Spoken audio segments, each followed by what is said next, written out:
All right. Yeah, I know. Oh no. So, like I said, they always from time to time get this one perp who they will set to target me on the bus. You know, I had my eyes closed, but you know, I was opening my eyes every few stops, and he was doing hand signals, and I'm like, he doing that shit to himself, because I'm sleeping. You know, it was hilarious. Coming to my stop, I had my eyes open. He started, he looking, and he was mad. He was mad because I didn't participate and engage him. You know, because I'm just looking at him like, yeah, I know. Because again, this is what they do. You know, they try to wind you up emotionally, right? This is like I said, when Pam came home. You know, they started with the sirens. Okay, and then she started, and then she came in. She was like, "Oh, I got the remind me. Just if I forget, let me remind myself." So I'm helping Alyssa with her homework, and with her homework, she had to draw polygons, right? So I said to her, I said, "Can you go get the ruler? Go get a ruler." And sirens, whoop. And every time I mentioned the word ruler, there would be sirens. So when she came in, that's what she said. She came in and she was like, right, first she came in, door open, keys in the door open, sirens going off. Then she come in and she's like, "I got the ruler," right, out loud. Remember, I'm sleeping. So she goes wherever I think she went into the kitchen and what have you, or into her bedroom. You know, Ethan went into her bedroom. He was sleeping. Like I said, he's tired. But look at the homeless team down there. I didn't even see that. The homeless person down there. Right? Again, should I do the homeless team? So anyway, so then after that, right? My phone rang. But it was making a weird sound. It wasn't like my regular ringtone, you know. And I'm just like, what the hell is that?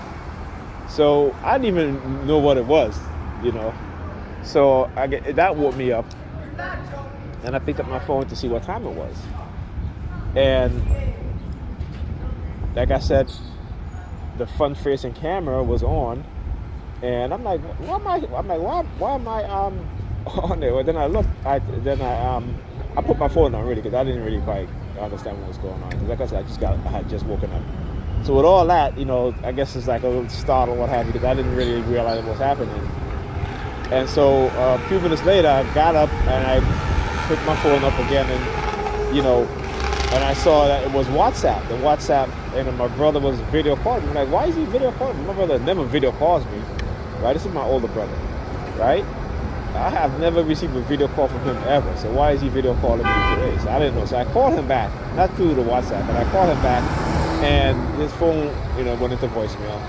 So anyway, so I'm getting, so like I said, so I got up, whatever. You're like, okay, Alyssa was still sleeping. Ethan was in his mother's bed sleeping, and I fell asleep. Because again, you know, with the remote monitoring, my insomnia is pretty bad. I didn't go to bed until it was like after 4 o'clock this morning.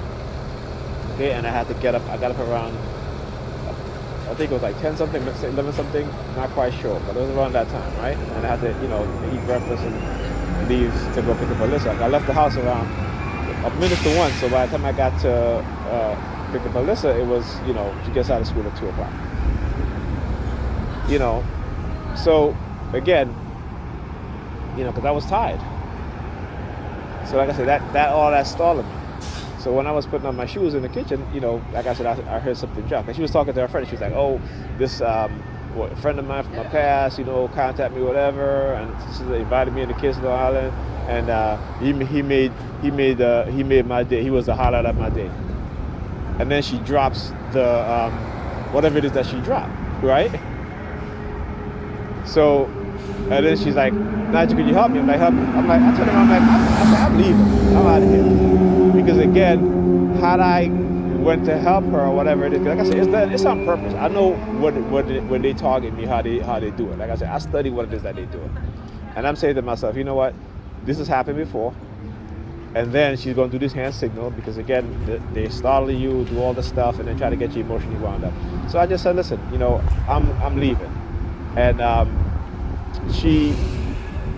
I was leaving, she went and she got the broom. And I said, see, there you go. I said, look, you're still living.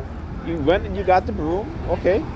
But you stand up there looking at me like, you know, I was like, listen, I have no time for the games, okay? Like I said, you know, particularly when they do certain things, it is best to leave. It is best not to engage, because I understand they are using that person to emotionally wind you up to cause you to make a mistake. All right, and because again, particularly us as black men, we have been, and black people, period, have been raised with this high level of emotionalism. Right? We are over emotional. We are raised to be over emotional. Again, that is a condition. This is why you see white people, particularly in certain states, will use the N-word. A black person will fly off the handle and they get arrested for assault and battery. You understand? I understand how these white supremacists use our emotion, because they know how they condition us. And I keep saying this. They understand how they condition us. They know how they condition us. Okay? So if you keep, like I said, as a TI, you can't keep falling into those traps. All right? And this is why they don't want us TIs to come together to give each other information that can help each other. This is why they will use this technology or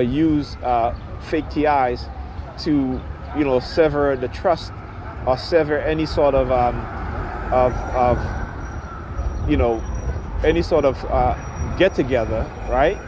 So that we won't get together, because then we end up calling each other person and all this stuff. Like I said, I've been through this shit a long time ago. Okay, I know how powerful the technology is. Trust me. All right. So, again, this is what they do. This is what they do, and you have to understand that. And I understand it. Like I said, so that's why, in the past, that's why I removed myself from situations. And she used to get angry about it. That's like, listen, I'll be back the next day. Sometimes you need a mental break, particularly when they are heavily targeting you. You need a mental break from people. Okay? And so sometimes you need a place where you're just by yourself, but you're still going to get targeted. They're still going to monitor you. They're still going to do the noise campaign. But it's being around other human beings in which they can control to target you and manipulate you is what you need to be careful of. So, like I told all the time, I say, I don't know why you getting mad, because I'm doing the good thing. I'm doing the right thing, which is removing myself from the situation. That way, because sometimes we have some charged arguments to the point where she's all in my face and want to fight me. And I can tell you one time she told me, she was like, what she said, she's like I can shoot you or something like that. And I was like, you can shoot, like the level of disrespect and the level of just not caring, period. Okay? Because see, some people are afraid of the truth, and when they meet somebody who tells them the truth and don't feed into the narcissistic way of being, they don't like that. And again, that's part of her program. And I try to tell her, I said, they are going to program you and manipulate you in ways in order to entrap you, because I'm a TI, and they will come at you just to get to me. But certain people, because they're narcissistic, because again, that's most people in this society. The capitalist society breeds narcissism. Okay, and there's no other group of people that are more narcissistic than Caucasian people. Okay, followed by black people. All right, we're right next, but we're going to take over that in the next decade. All right. So understanding these things. So when she said to me, I can get you shot or some shit like that, and I was just looking at her. I was like, yeah, okay, whatever. Things like that I would never say to her at all.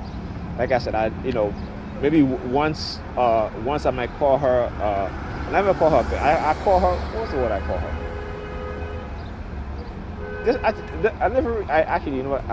I've called her the B word only because I said to her, if you're gonna call me a nigga and I call you a B word, then I don't want to hear nothing. Okay?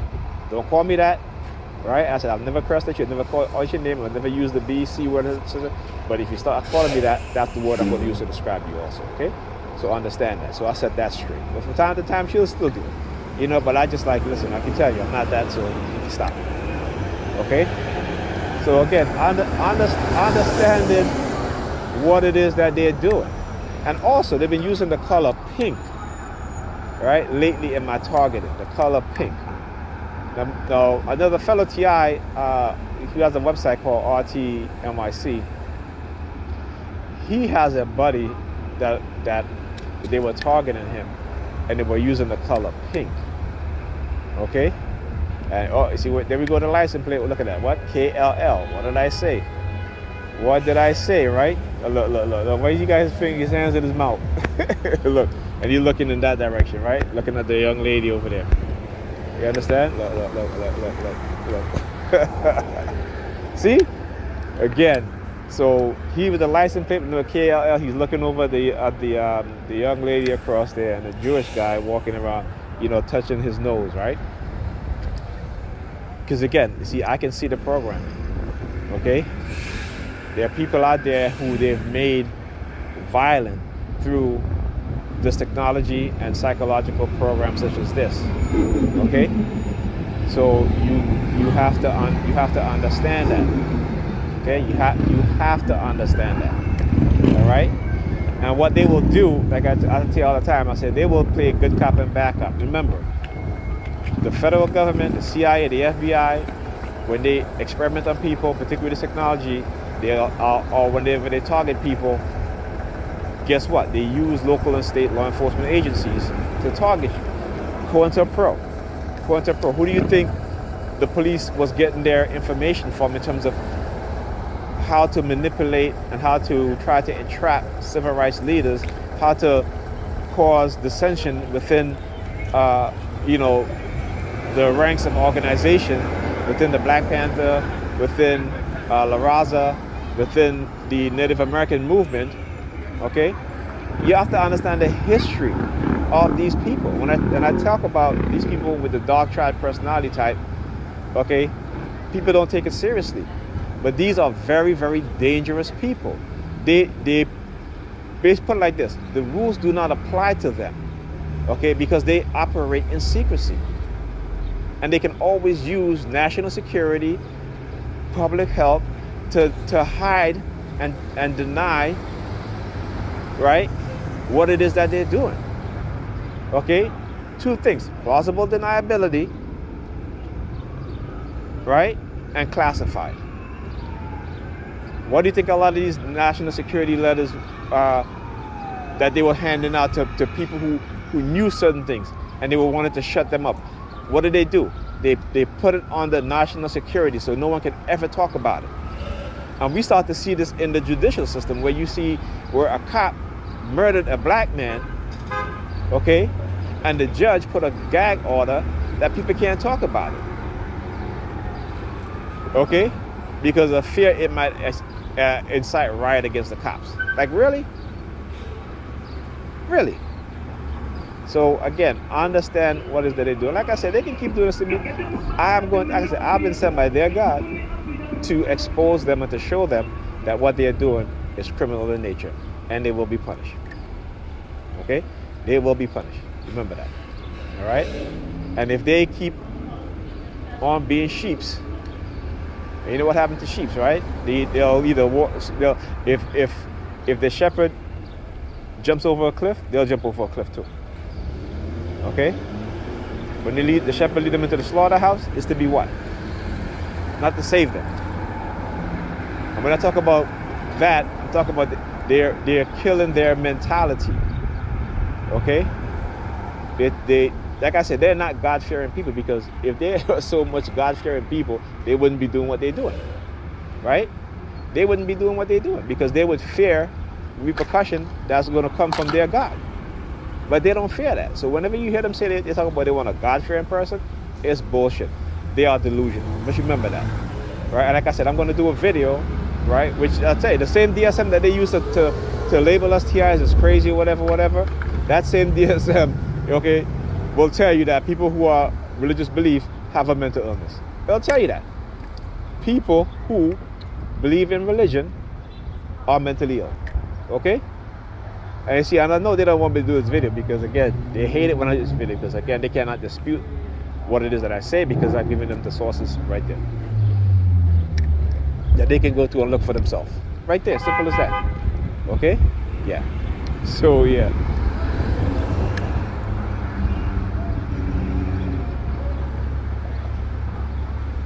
So, again, I remember, like I said, they will manipulate you as a TI to try to prove a certain point or try to say certain things or what have you. And so you got to be careful, you know. So, like I said, you got to watch out for these type of subliminal messages where they will try to indoctrinate you and emotionally manipulate you, right, to want to do something, even though you're not going to. But again, it is the perception. This is why they do what they do, particularly with Pam having her target me, right? And like I said, this is why I have to remove myself from those situations, from the situation. This is why, like I said, when they do certain things and she's calling me for whatever, I'm like, no, I'm good. I'm going home. Okay? Because they don't think and they don't feel that, you know, that they can manipulate you, you know, when they're the ones that's manipulating. You understand? But they don't think that they're being manipulated. Okay? And that's the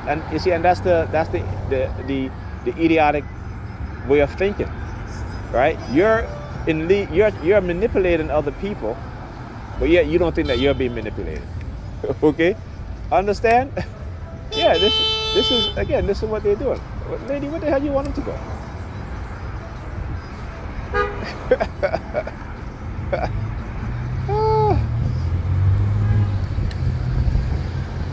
Yeah, you know. Again, you know, but again, that's the excuse to engage in a noise campaign, because obviously, you know, the guy in front of her it can't go anywhere because, you know, he got another car in front of him. Okay? Yeah. So yeah, you know, so we gotta as TIs, we have to understand what's really going on, because let me tell you something, right? Once they isolate you, like for example, for me, when they do stuff like this, and let's say I get into my defense mechanism mode, right? What they will do, right? What they will do is, now, whenever I go online, if I'm reading anything that they don't want me to read, right, they will start using the police sirens. Okay, this is what they'll do. Then they'll have my upstairs neighbor heavily engaged in surveillance, right? So every room that I go to, that neighbor would knock on the floor above me. Okay. So, like I said, I understand this, and this is why I do my videos, to show people and make them understand what's going on. And trust me, like I said, it has become one of my purposes.